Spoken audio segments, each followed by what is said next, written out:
Here we go. 49ers-Rams, Part 3. Brian Peacock, Eric Crocker, and Travis Rodgers. A new face, a new voice to the crossover scene coming up right now. Key players, key plays. What is this game going to look like? Part 3, 49ers-Rams, NFC Championship style coming up right now.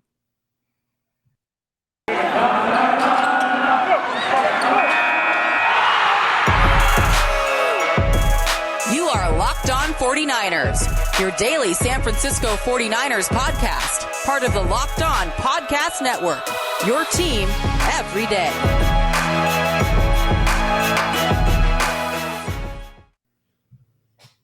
Welcome to another Locked On Podcast Network crossover episode. Locked On 49ers and Locked On Rams. Brian Peacock and Eric Crocker of Locked On 49ers with Travis Rodgers of Locked On Rams. Travis, welcome back to the network. Yeah, thank you. I didn't know that when I came back to the network that these crossovers are going to be a regular thing into late January, early February, hopefully. So I'm thrilled to be here, and these are always fun to do. So I can't wait to get started. Yeah, there's only 2 crossover podcasts left on the network, and right. hopefully either you or me, right? Yeah, and one of us is going to be doing it again in a couple weeks, and that'll be the end of it until September. So, yeah, a lot of fun, and I hope you're enjoying yourself. It's been, about 5 years? 2016 is when you started on the network, right? Yeah, when the Rams came back to Los Angeles back in 2016, I was the original host of Locked On Rams and did that for a good portion of that first season, and then handed it off, and it's been a few years, but I am thrilled to be back, and I timed it just right as the playoffs were about to start, a couple of playoff wins, maybe a Super Bowl run. So I don't know if I'm good luck or I just have very good timing. I don't know. The Rams have been doing pretty well for themselves since they came back. So how has the fan base looked to you in LA and now competing with another team in the market? We saw a couple of weeks ago the 49ers fans really take over the carport, as Croc called it. I don't know if I think that's an accurate description of Croc. I don't know what kind of house you live in, but if that's your idea of a carport, I need to come hang out with you more because that is one heck of a carport. That is not like my carport that I have outside. But it was interesting to go into the stadium. And I did say, nicest stadium I've ever been in. I just came from Dallas. I went to the 49ers Dallas playoff game. I thought SoFi Stadium was a tier above that. And Jerry's World is really nice. But going to the carport, as I like to call it, it was interesting to see. It's basically an outdoor stadium with a top over it. And that was very unique. It is. I haven't called it a carport. I do like that idea. I've kind of used the analogy of an easy up. Like you take your kids to a soccer game or a baseball game or something, and they sit in the shade. You put the easy up. That the football stadium is under the easy up, but it is a $5 billion extravagance that is unbelievable. And to answer your question, Brian, the response to the Rams has been very LA, and it kind of got a little bit juiced like that for what happened in week 18 when the Niners came in. I'm sure that we'll have a conversation about that as we go forward. But when they came back, it fell into kind of 2 categories. If you're somebody that's roughly my age, you remember the Rams here in LA. I grew up in LA. I was a Rams fan as a kid. So when they came back in, it was very easy to jump back in and become a Rams fan all over again. It made a whole bunch of sense. The people that were, a little bit younger than I am, maybe somewhere between like 20 to 40 or 45, they all picked different teams. So it's hard to get them to flip because for 22 years, there wasn't a team here in LA.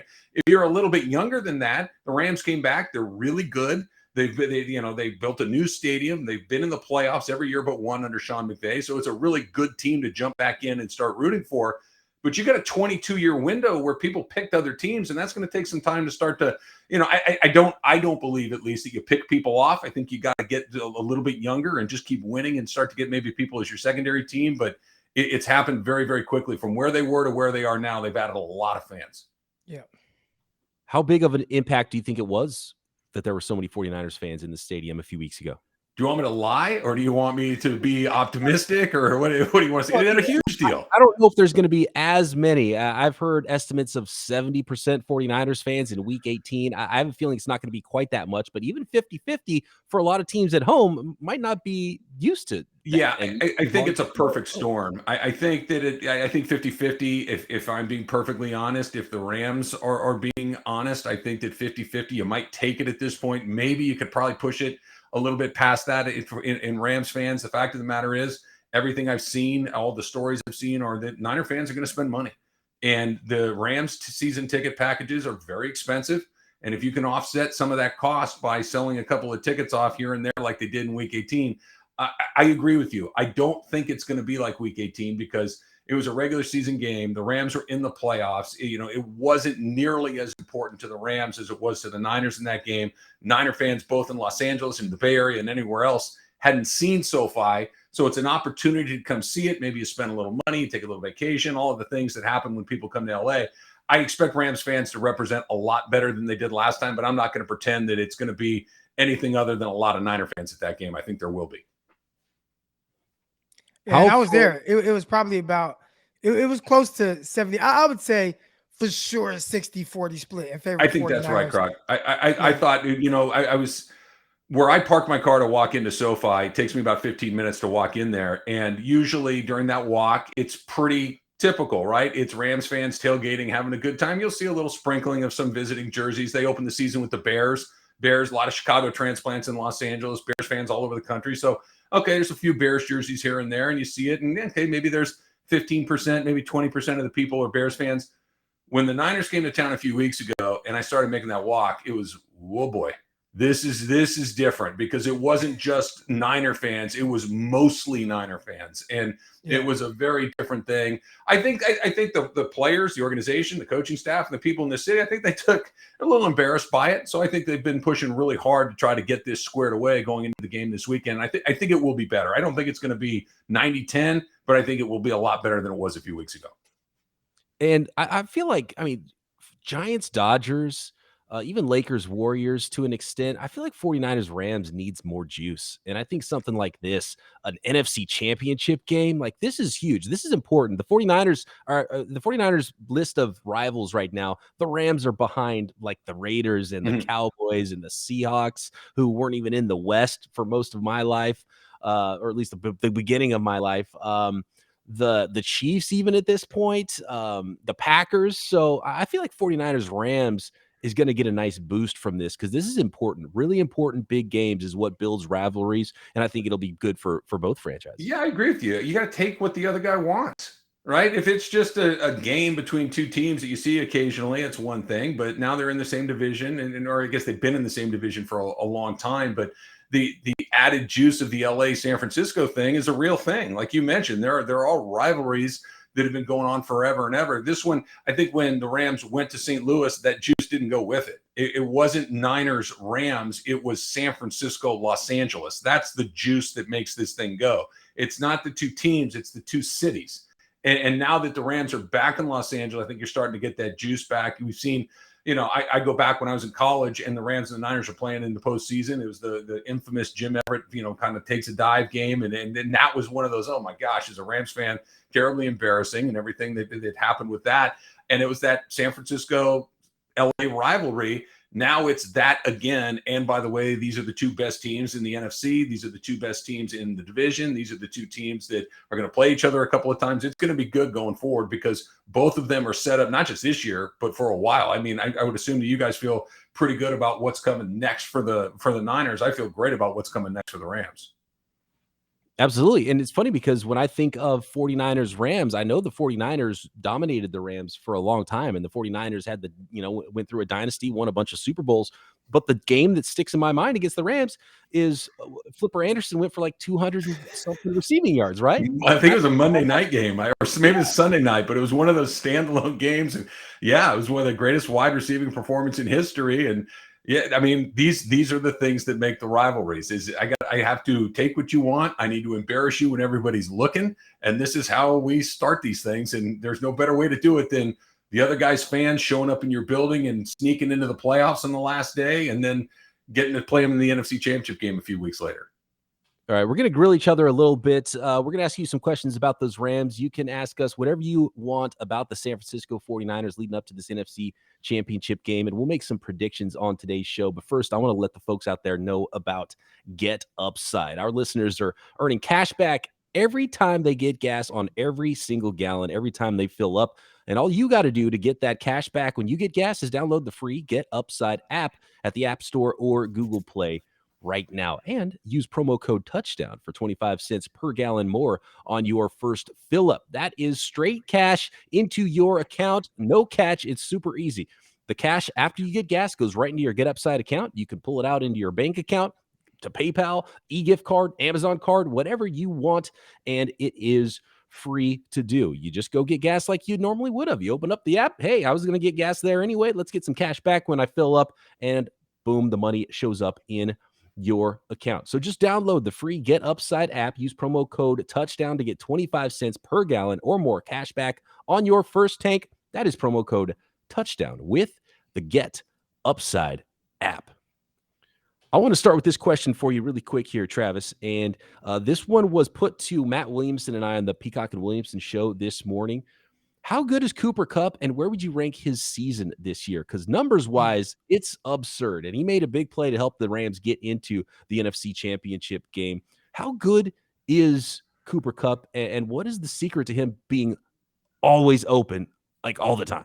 Well, so to answer the first question first, how good is Cooper Kupp? I wouldn't trade him for a single other wide receiver in the entire league. I think that's how good he is. I know there are Devontae Adams. There are other very, very good DeAndre Hopkins in Arizona before you. I mean, there are other really good players. But if you're saying you want Devontae Adams or Cooper Kupp, no, I'm good. I'll keep Cooper Kupp. Packers might say the same thing. They might not want to do it either, but I'm cool with that. So I think that's how good he is. I don't think I would trade him for anybody. And part of the reason is the second part of your question is, how does he get open every time? I don't know, but he does. I don't have to figure out how. I just know that he is. You're right. If you're going to play the Rams, I would imagine the very first thing you try to figure out how to do, he's the red dot guy, right? Who's the red dot when you play the Rams? It's 99 on defense, and it's Cooper Kupp on offense. And we got to deal with this guy. Everybody knows that he's going to get the ball 10, 12 times a game. Everybody knows that he's a great route runner. Everybody knows that the Rams offense kind of starts and stops with him, and they still can't stop it. So, I mean, that's what makes a great player great, when everything your opponent is trying to do to stop you doesn't work and you're still able to do it. The crazy thing is, and while it was a surprise to me, I think it's been a surprise to a lot of people that he became the player that he has. I don't think it's a huge surprise to Sean McVay, because I remember going back to the training camp at UC Irvine when they drafted him out of Eastern Washington and hearing Sean McVay say, you guys don't get it. He already knows how to play wide receiver in the NFL, and he's been here 10 minutes. I've never seen this before. And you kind of chalk it up to, this is coach talk. This really, okay, fine. He's probably a pretty good player, but chill out, man. He's been here for 10 minutes. He doesn't know how to play wide receiver. They're saying they traded for Sammy Watkins, all the Brandon Cooks, all these other people. Take it easy, right? And he was right. And he's been like that really from the second he got here. And he's been better and better and better. And it feels like we're just getting started. You know, one thing that you said that kind of jumped out to me, and it made me like raise my eyebrow. Then I thought about it. And I'm like, man, he's right. You know, would you trade, if you are the Rams, would I trade Cooper Kupp for any other receiver in the NFL? And there are a lot of very talented guys, but this is a guy that in their system with this quarterback just caught for 1,900 yards, maybe more than that, and a ton of touchdowns, extremely productive. And then, oh, by the way, need some big plays in the playoff game to advance to the NFC Championship game. Who they go to both times? Cooper Kupp. So just tremendous player. It seems like teams haven't figured out exactly how to defend him from the slot. And I know he does a lot of his work there at slot tight splits, but definitely a tremendous receiver. And to see just the growth from him, from a guy who, missed time with a torn ACL and had some injuries and setbacks and things like that, hasn't slowed him down one bit. Extremely productive player. And I agree. If I'm the Rams, I don't trade him for any other receiver in the NFL. Yeah, I mean, like you said, there are other really good guys. You guys got one in Deebo Samuel, and that's kind of what I wanted to get from you guys is going into this, because I don't watch every Niner game, but I see a lot of Niner games, and it feels like Deebo Samuel is a very, very good player who becomes an extraordinary player when he goes up against the Rams. Is it a matchup thing? Is it a schematic thing? Because I'm looking at a guy that's an A on a regular day, but becomes an A triple plus when he sees the Rams horns on the other side. There's something to he's a big play guy and a big game guy, and I think I realized that especially during the Packers game. He's calling for the ball in these playoff games. When the game's on the line, you want to put the ball in his hands, put him back to return kicks, put him at running back, put him at wide receiver in any alignment you can. Just get him the ball, and he wants the ball, and he wants to run through people and run around people and just make big plays. And it's been phenomenal to watch his will to go along with the talent. And that's what's been a cool aspect of both of these teams is Cooper Kupp, who's a really good player, and Deebo Samuel, who's a really good player. And they were both second-round picks, and you knew they were going to be good players, and they were at this level coming into the year, and now they're at superstardom. And now they're two of the best weapons in the NFL. So it's been remarkable to watch that growth. And I know Croc has a real soft spot for Deebo Samuel too, right, Croc? Yeah, it was one of my favorite receivers in that class coming out. And I battled in my head between him, AJ Brown, and DK Metcalf, who's the wide receiver one in this class. And I ended up going with DK just because, you just can't find guys like that, 6'4", 230 pounds, running 4'3". But Deebo was right there behind him. And to see what he's kind of grown into, and I had someone on one of my live streams say that Deebo Samuel, elite receiver. And I'm like, man, I don't know if he's an elite receiver, but I know he's an elite football player. Right. And the 49ers use him every which way. He's the best player, been the best player on the offense. And that's saying a lot when you have Kittle, who's extremely good as well. But the 49ers find ways to get him the ball in his hands. And you think it just stop at wide receiver. Like, no, we're going to use him at running back. He's literally the 49ers spell running back. That's how they're using him. Who's the 49ers RB2 is Deebo Samuel. But then game on the line, what they do? Man, get back there. We need a big play. We're putting Deebo Samuel back on kickoff return. He returns it past the 50-yard line. Just an extraordinary football player, elite football player. Yeah, that's the part, Croc, that I look at this game coming up that makes me uncomfortable, the most uncomfortable with the matchup, because you mentioned George Kittle. Like a few years ago, George Kittle gave the Rams a whole bunch of problems, and because he's a great player, and it was a matchup problem for the Rams, to be sure. The last couple of games, he has been not quite that. The Rams have been a little bit better at dealing with him, mostly because Jalen Ramsey has said, yeah, I'll do that. I will deal with him. Jalen Ramsey is one of the few corners that's big enough, that's strong enough, that can match up with a guy like Kittle and kind of hold his own the way that he has. But to go back to Deebo for a minute, I don't know. Like the Kittle problem, okay, we have Jalen Ramsey. We can deal with that. We can match up when we feel like that's where the ball may be most likely to go. But the Deebo matchup, the Rams just simply have not been able to find it quite yet. You saw it in the second half in Week 18 when they just kind of said, okay, forget it. We're not going to try to get back in this by having Garoppolo throw it all over the place. We'll just keep giving it to Deebo over and over and over and over and over and over and over and over and over again. And they just ran it down their throats. And all of a sudden you turn around and it's 27-27. And it was because of him. Yeah, and he threw a touchdown pass. I talked about him, being a receiver, a running back, and it's like, oh, and he can throw. Threw a touchdown pass. I tried to block that out of my memory. I don't appreciate you bringing that back up. I had kind of stricken that from the memory drive. It's so important too, the impact that Deebo has, because that play doesn't work unless Deebo's the one throwing the ball, because it sucks the entire defense up to him. And Juwan Jennings is standing out there uncovered. If you tried to throw that with Juwan Jennings to Deebo Samuel, there'd be 3 defenders on Deebo Samuel and probably nobody on Juwan Jennings still. So that's sort of the impact that Deebo Samuel brings, and the way that they can be versatile on offense and run 3 wide receivers out there. And so you have to match that with their 11 personnel. You have to match that with your nickel. And all of a sudden, oh, but guess what? Just kidding. It's 21 personnel. We've got 2 running backs on the field now, and we can hand the ball to George Kittle if we want to. So it's just so multiple what the 49ers can do up front. And when you have those positionless type players, and even Juszczyk can go into that category, it's pretty unreal what Kyle Shanahan can do. And they're still learning. Kyle Shanahan and Mike McDaniel have talked about, they're still learning what they can do with Deebo Samuel this year, because he wasn't this player to start the season. He was just this good wide receiver who's good at getting yards after the catch. And now they're just cooking stuff up for him every week because they realize how much more he can do. It's phenomenal.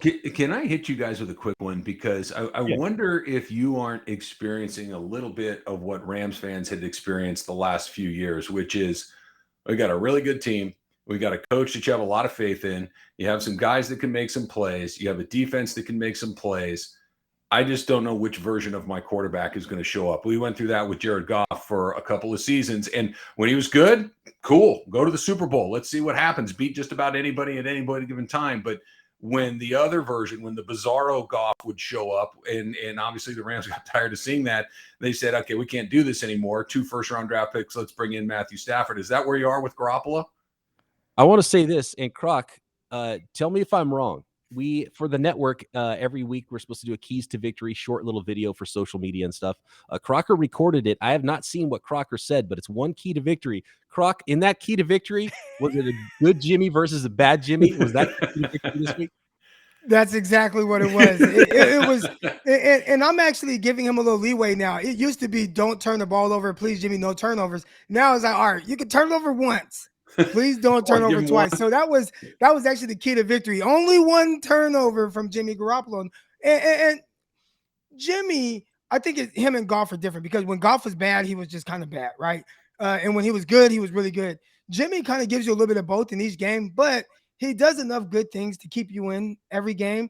And I think he's kind of borderline elite in the last few minutes of games. And when they need him most to kind of make those certain throws to put the 49ers in position to win games, more times than not, he comes through for you and does that. So it's a little different than the Goff, because I've seen games with Goff where it's just like, wow, this is just a bad version of Goff. Jimmy, and we can go back a couple years ago, Jimmy Garoppolo threw 2 interceptions against the Rams at home in Levi Stadium.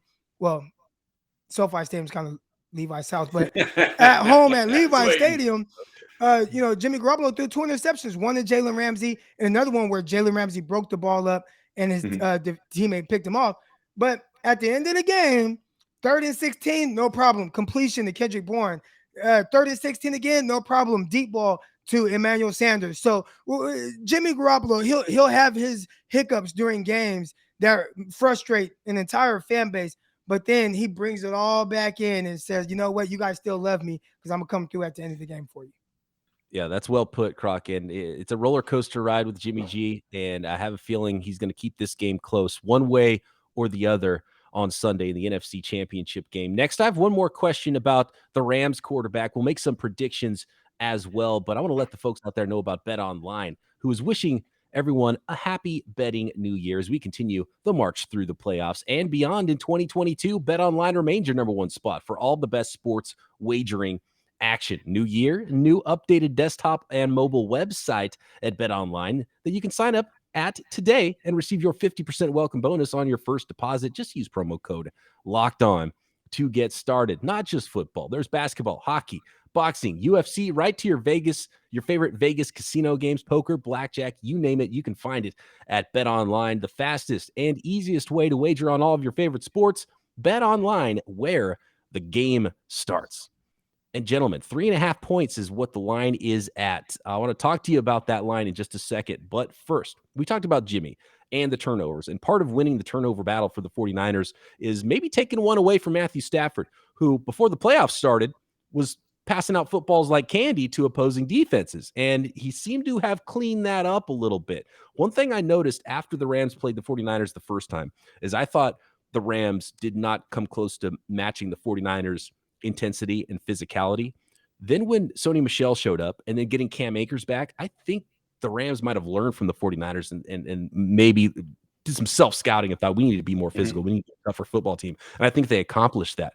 And then after the regular season, I think there was another level of, okay, we can't screw around anymore. We have to be more efficient. We have to hold on to the football, and we can't start throwing interceptions. And I think Matthew Stafford led the way in that regard. What have you seen from this Rams team? We saw the Niners come back in week 18 against them. We saw Tom Brady and the Buccaneers nearly come back against them last week. Like, where is this team mentally? And how confident are you that even if the Rams do get a lead, that they can hold that lead against them? Yeah, I think if they get a lead, they're in good shape. I know that it feels silly to say that because of what happened in week 18 where they had a 17-point lead and they ended up losing anyway. But the last couple of weeks, that version of Matthew Stafford has been somewhere north of really good. Somewhere in the fantastic area. You know, the only reason they won on Sunday against Tampa was because he was that good. They turned it over 4 times. The Rams only had 5 lost fumbles all season, and they had 4 in one game against Tampa. So that's not what they do.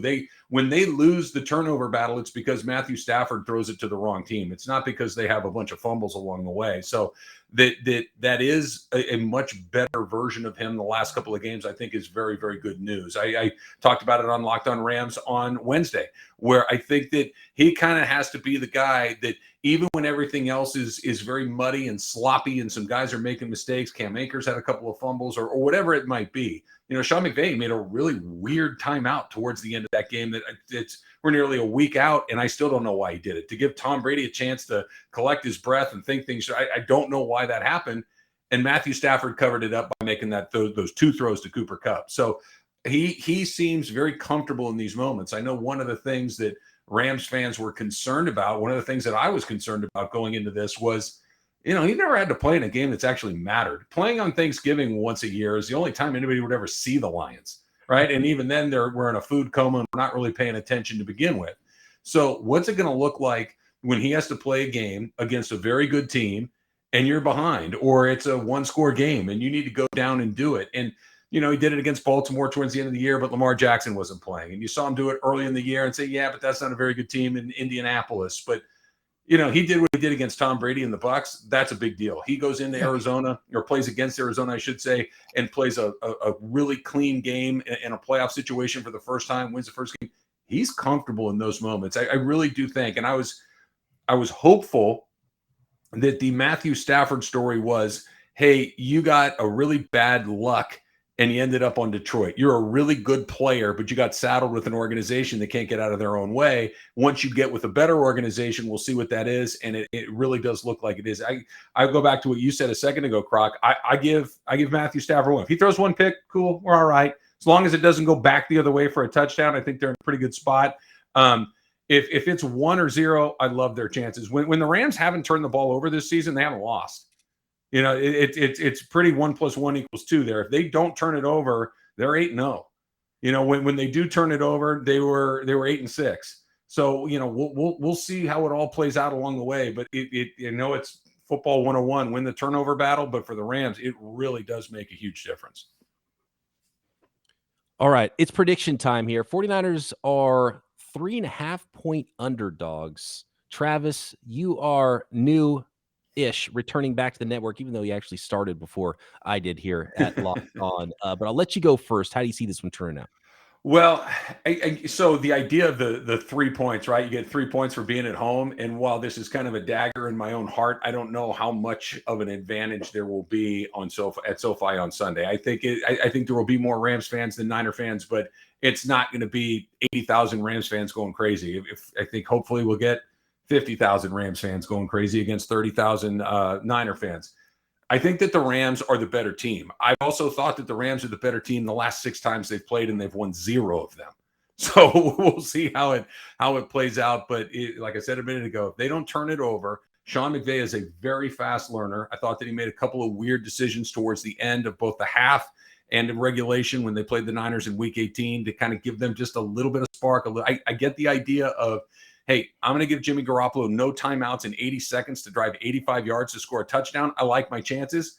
I think maybe next time, why don't we just try to get a first down and end this and not give them the ball back? I think that he picks up on that stuff very, very quickly. I don't think that it's lopsided either way. Whatever happens, I think it's going to be a very close game, but I'll take the Rams with a field goal at the end. I feel like that 3.5 points, because of that reason you stated, this is going to be close. And can Kyle Shanahan continue his, I don't know what it is over Sean McVay, but he's got his number right now. And I just think it's going to be too close of a game. I don't think that the Rams are going to have that home field advantage. I don't know if it's going to be a home field advantage for the 49ers like it was in Week 18, but I do like that number as a betting line for the 49ers to take those 3.5 points and then see what happens. I do think the 49ers are going to win this one in a close one, but I'm just so excited to see how this goes. Give me the 49ers by 2 points. I'm going to say 30-28 is the final. 49ers over the Rams. Croc, what do you got? Yeah, I mean, this is tough. And, Trav, he talked about the Rams being the better team. And I don't think there's too many rosters in the NFL where I say, hey, that's a better roster than what the 49ers have. I think the Rams kind of have that slight edge. I'm still going to go towards the 49ers. And I just talked about it. I said it before the last game, the Rams game. And I was like, man, I don't want to see the Rams. They're scary. I don't care if the 49ers beat them 100 straight times. It's just a scary team with scary roster, scary quarterback, scary skill, explosive players on both sides of the ball. But I think there is something to the Kyle Shanahan, Sean McVay thing. It's almost like a big brother, little brother type thing. I do like the 49ers coaching for whatever reason, the offense and the defense and kind of things they've been able to cook up against a more talented Rams team. Hopefully Odell Beckham and Matthew Stafford are still kind of working their things out. Looks like they're kind of getting it together right now. Last they're 3 or 4 together. Good. Yeah, really good. They're getting it together. Hopefully they have that one hiccup like we saw in the Ravens game where Matthew Stafford threw a pick 6 based off of kind of Odell kind of going the wrong way or whatever. Got to bank on things like that. Hopefully 49ers don't turn the ball over. Trav talked about the Rams and when they don't turn the ball over. Jimmy Garoppolo, when he doesn't turn the ball over, the 49ers are undefeated. All right, so I like the 49ers coach. I think that kind of gives them a slight edge. And Jimmy Garoppolo, I feel like he's going to kind of work his magic at the end of the game and lead the 49ers to a last-second field goal. So I'm going to go 49ers by 3. But I agree, Trav. It's not something that I think either side can just feel extremely confident about. Nope, you can't be confident with the lead. You can't be confident with your quarterback not throwing the ball to the other team. There's good defenses on both sides. There is a pass rush on both sides. Aaron Donald will be there. He will get off the bus. He will be at the game. He could be a big difference maker. We haven't said his name, and I feel like I've been. Aaron Donald is Dan Brunskill. Daniel Brunskill. Yeah, on the other side.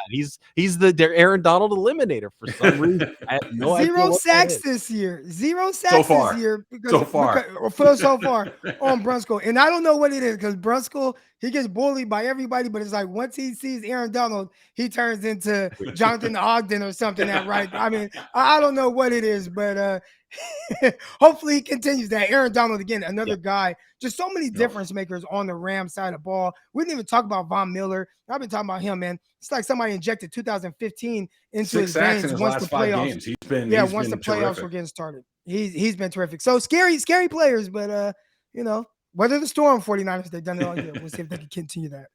Absolutely. It's going to be a whole lot of fun. Travis, it's a pleasure talking with you. I think we're going to have a lot of these crossovers with you coming up and hopefully some more big games with 49ers Rams, rekindle that rivalry a little bit, make it as strong as ever. You can find Travis on Twitter at Travis Rodgers doing his thing on 710 ESPN, Rams pre and post. I'm Brian Peacock at BD Peacock on Twitter. My co-host on Locked On 49ers here daily, Eric Crocker at Eric_Crocker. Thanks everybody for making us your first listen every day. For your second listen, check out Croc on Locked On NFL Draft. I'm doing the Peacock and Williamson show daily, talking about the entire league. And of course, there's Locked On Bets, hosted by your boy Q, with expert analysis from Lee Sterling, daily here on the network and free on all of your favorite podcast platforms. Locked On 49ers, Locked On Rams, back with you tomorrow. Talk to you then.